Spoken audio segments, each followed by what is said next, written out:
In our Sunrise Smart Start, crime and gun violence is on the rise in almost every major city in the country. Yesterday, President Biden paid a visit to New York City, which is going through a crime wave of its own. Joined by Washington correspondent Rashad Hudson live in D.C. this morning. Rashad, good morning.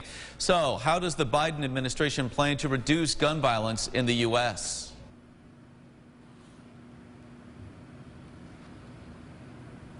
Hey, good morning. This is a balancing act for the White House because they're having to walk a fine line between trying to do more to fight crime as well as trying to reform policing. But progressives and conservative lawmakers are wanting them to do more. But a part of the president's plan is to really get ghost guns off the streets as well as invest in community programs such as community intervention programs to prevent violence from happening. As well as he's also asking Congress to provide a lot of funding for many of these initiatives. And the Justice Department has announced that they're going to toughen the punishment for people who commit crimes with these so-called ghost guns. All right, Rashad, thank you so much. The Justice Department also announced a new initiative that would toughen penalties for those who commit crimes using ghost guns or any firearm without a serial number. Well, looking locally, snowy conditions have ramped up overnight. If you haven't looked out the window yet, we have you covered with what you can expect. Yeah, the window might be covered as well. Plows have been out all night trying to clear the roadways. Eric Cost is out there along with our photographer, Eric Schettelbauer, bringing you the latest on the roads. Eric, good morning. How is it out there now as we've approached 6:30, just past 6:30, 6:45? Good morning, Mark and Allie. Definitely a lot more traffic on the roads since we last spoke to you. Cars are lined up here on this intersection, East Ave in Winton. Probably just headed to work on this Friday. A lot of businesses and schools are closed, though. So if you are someone that has to get out, plan extra time. It's going to take longer for you to get to your destination. Roads are tough and snow covered. And really make sure to take your time driving on the roads. We've seen some cars going a little faster than they probably should be. So make sure you're aware of your speed limit. And also just worth noting is the temperature. It feels chillier than earlier in the week. Definitely windier. The snow is going to be hitting your face, so be sure to dress appropriately. I'm looking at this billboard over here advertising a spa on Cayuga Lake. That is where me and my photographer are dreaming of going to right now. So out here, we're just in the cold for now. So we'll be here throughout the morning giving you these live updates on developing conditions. Silent affirmation from Eric out there. Eric, thank you. Stay warm, guys. We appreciate the live reports. Hey, school closings aplenty this morning as well. You see them on the bottom of the screen. Also on our website. They're listed at rochesterfirst.com. Well, James, snow's been falling for a while now. If you are headed out the door, we've talked about this commute. Not as bad as it was a few weeks ago, but I would just say still drive carefully. No, yeah, I mean, in that live shot you saw, it's funny when the plows move through intersections, a lot of times you get big piles of snow in the intersection. So the road is okay, and then you run to the intersection and you run into a foot pile of snow. It's always where those roads meet each other that are going to be the most difficult. So if you're leaving in the next hour or so, you may be digging out, you may be brushing your car off as well, and we're taking it slow. Temperature starting off right around 20 degrees, dropping through the teens this afternoon. You see the next 24 hours here will bottom out close to 10 by tomorrow morning as we dig out. We're nearing about a foot of snow foremost. Mark?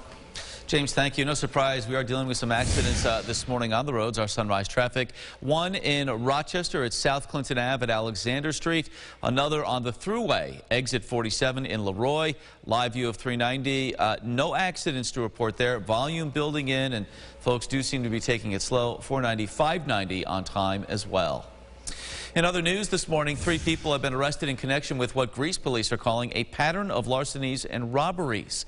Now, according to investigators, Jaquan Simpson, Kashmir Coates, and Zequan Walker took more than $14,000 in jewelry from Charisma Jewelers on West Ridge Road and then snatched a purse from a customer in the parking lot as well. Police say that loot was used or sold at several locations throughout the area. The suspects are facing robbery, assault, and grand larceny charges. Multiple fights at Wilson Commencement High School in Rochester on Wednesday are renewing conversations about teacher safety in Rochester City School District. Police say one school safety officer was injured during the altercations. A report provided by the district shows that during the first 2 months of the school year, 17 assaults have been reported. The Rochester Teachers Association conducted a survey throughout the district back in October, asking teachers if they had confidence in the district's plan for school safety. Now 93% said no. There's no overarching plan when it comes to safety. And I'm not just talking about the safety of teachers and staff members. Our working environment is the students' learning environment. And so if this is going on, what education is actually being provided? And what education can we actually provide if we're constantly putting out fires? Now, we did reach out to the Rochester City School District for a response. They said no one was available to comment at this time. Well, with tax season in full swing, many may be wondering how to file their cryptocurrency profits. Experts say a 1099 form from a taxpayer's financial institution may not list all transactions, so it's important to verify its accuracy, especially with other forms of currency. The global cryptocurrency market nearly quadrupling in size in 2021, with thousands of users entering the market for the first time through buying, selling, and trading cryptos like Bitcoin. You're cutting out a lot of banks in most instances, so you are going to then create a middleman, less space. If I wanted to send you money, I can do that much quicker. Well, crypto uses technology known as blockchain, which records all transactions. Bitcoin is the most well-known cryptocurrency. Happening today, one of the most popular traveling art exhibits in the world is coming to Henrietta. Beyond Van Gogh, the immersive experience opens today at the Dome Arena. It was created by a studio in Montreal and has sold over 2 million tickets worldwide. Visitors will see more than 300 pieces of Van Gogh's work that is digitally remastered and creates a multi-dimensional experience. Van Gogh has been a part of everybody's lives, whether or not they even know it.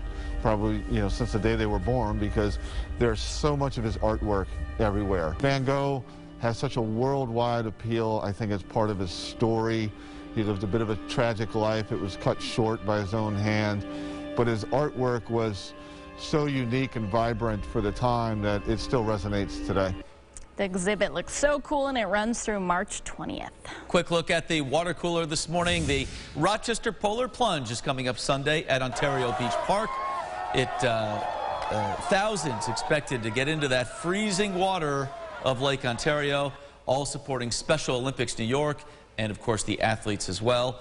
If you'd like to donate, go to events.nyso.org. And James, it's going to be a cold weekend for those, but good for them. Yeah, and a snowy morning for folks heading out the door at this hour. Yes, exactly. We've got the snow now and the cold later. Flakes flying across much of the region. Here's your weekend forecast. There it is, 16 for an afternoon high temperature. Most of the day spent with wind chills around 0. Then there it is, 1. That's the overnight low into Sunday morning. So bundling up and then enjoying. Let's enjoy this snowfall as we enjoy no school for many today. All right, and of course, stay safe out there. Thank you so much for joining us here on News 8 at Sunrise. Our next update in 30 minutes. CBS Mornings is up next. Have a great day.